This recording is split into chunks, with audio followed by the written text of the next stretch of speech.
So hi, this is part 3 of my Sulham Woods walk. Just have a little look around. So I did a little spirit box session. Somebody called Ned, but then it's very difficult, them things. You kind of pick up things, but what you do is you kind of try to listen to all the noise, and then from them fragments attach some understanding. Usually use your consciousness as well. I'd probably have to try a few different devices, 2 different apps and things. So that's a app I just run in. It seems really nuts how you get these like deep caverns. So it's easy for me if I went on a slippery route to go rolling down there. So that's not really. I think you normally, if you want to go to a place like this, put something on your social media. Maybe not. Somebody might be stalking you like that. Meet up and put you in the woods somewhere. Tie you to a tree or whatever. So it's a bit slippy. You see the slip lines. So. And you get these wigwam structures that have been pinned around. I don't know if it was like some experiment some kids were doing or some hunters or what. I doubt it's... so maybe there's some concerns, general concerns what this nerd entity had. He said there's some some kids are playing and so on, but he's not sure if they're being good or what they're doing in the woods. But there's a lot of dead stuff that they've been using, so he doesn't really mind too much. And that's kind of the kind of spiritual connection I'm getting from him. But his kind of role as guardian. He talked about being a spirit blood. So maybe he once was human, but he's not no longer now. And being dead spirit, blood. The woods are his children. So that suggests that his kinship is the woods, which means it's more elemental than, or it could be that someone's very passionate, but I haven't seen the, humans, other activity around. There's a little cottage thing over there, zoom in. It's interesting. It'd be nice to find some abandoned building, that'd be awesome. Walking through the woods, just find something totally blown up or something.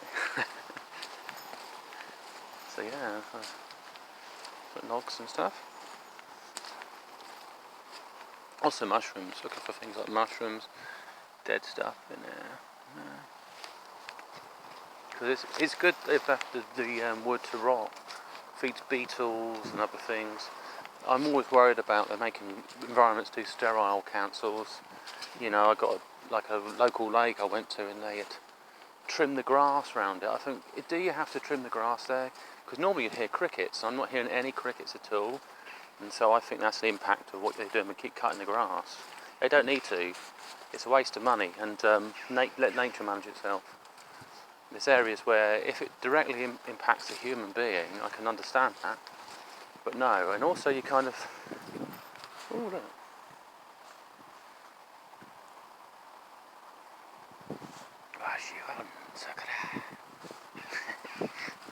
There we go.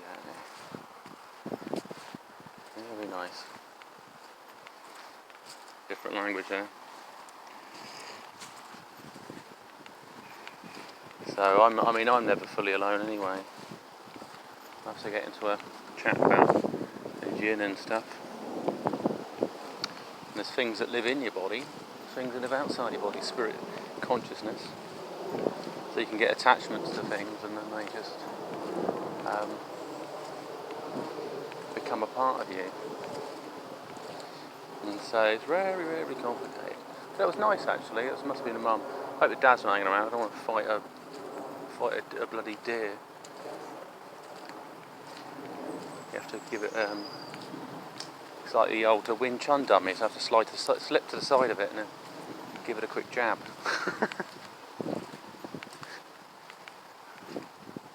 Nah, there wouldn't be anything.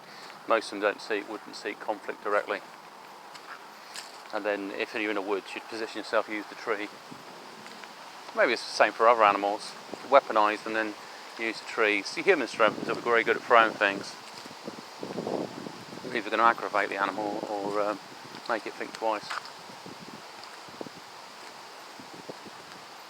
I don't know if you could...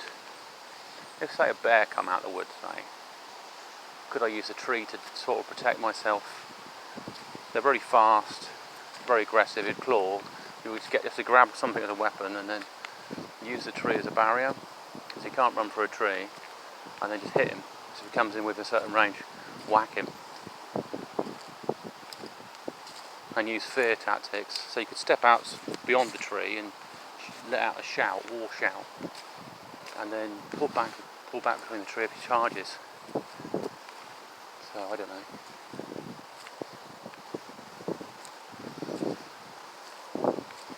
I think that in Jin tongue was kind of what a beautiful animal or something. It was a compliment of some kind.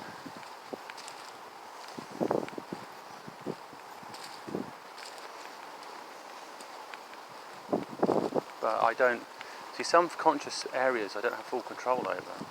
They're just there, so I have to be quite careful to regulate them. Got to always make sure you're the boss when it comes to stuff like that. And channeling entities. But it also makes you more intelligent, channeling. I think that's probably I've changed. It also has changed me a bit as well. So I haven't got a clue where I am. The other thing I keep with me is a watch. So at least I got an idea of how much time I've travelled in any one direction. Possibly as well, that's always a good way. Because then if you walk one direction half an hour, you'll think you're walking about the same direction or the same route.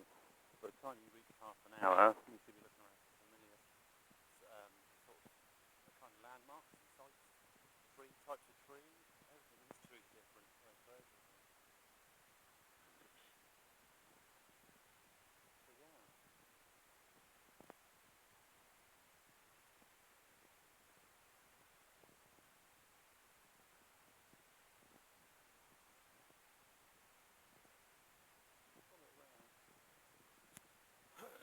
But if it comes out, I'll have to double back because I don't know something about the roadside stuff.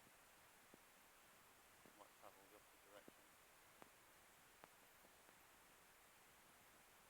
It does cross over, and there's probably some other section of road over there as well.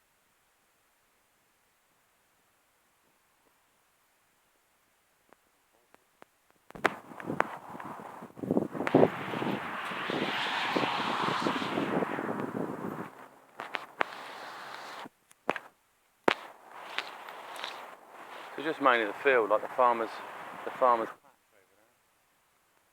And that'll come out to your main bit of road and off into another section there. So I double back. Maybe I find a slightly different change in the route, a little too far.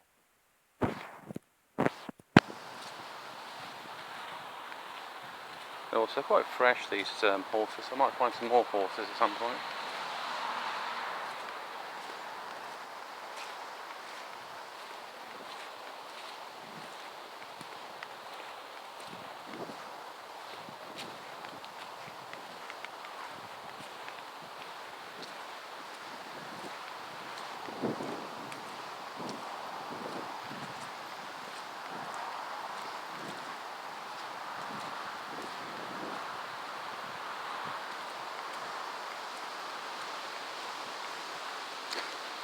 I also think maybe to expand my knowledge I should sort of look at some Arabic and stuff. So I've had two entities that communicated. Some of it sounds like it's coming across from with a like Arabic tongue, and then some of it comes from a Hebrew as well. So that was quite interesting.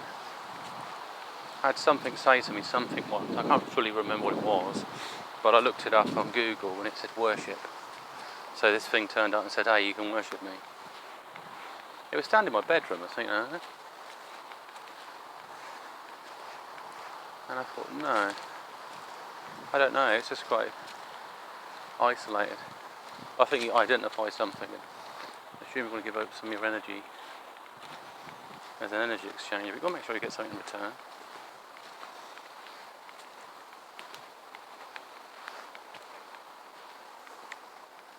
These craters are interesting. What generates them? Soil erosion? It could be the pattern of when the they die, the trees die and they get pulled over. Must admit, it's a big crater here. And these are young trees growing back, I guess. I mean, if I wanted to have a tree, there we go. Some lovely ones here. Be an odd one, wouldn't it? Start growing a tree in my flat. I did think about it actually. A project for an indoor forest. You know, you can get a place like Kew Gardens, but I was thinking we're in a big building. Just set it up so you have all these like pots and stuff, and just grow these. I guess fairly bonsai the trees. You have to keep them within. Could let them grow through the ceiling or anything. But it would be great, kind of as a place to go to relax. Maybe you can have a meeting there or whatever. Just chill out. So that's interesting. Also for that deer, I don't think it's one of these munkjack things. It's a deer. It's best probably uphill anyway. So yeah. Right, if it speaks to sign off this one and speak to you soon.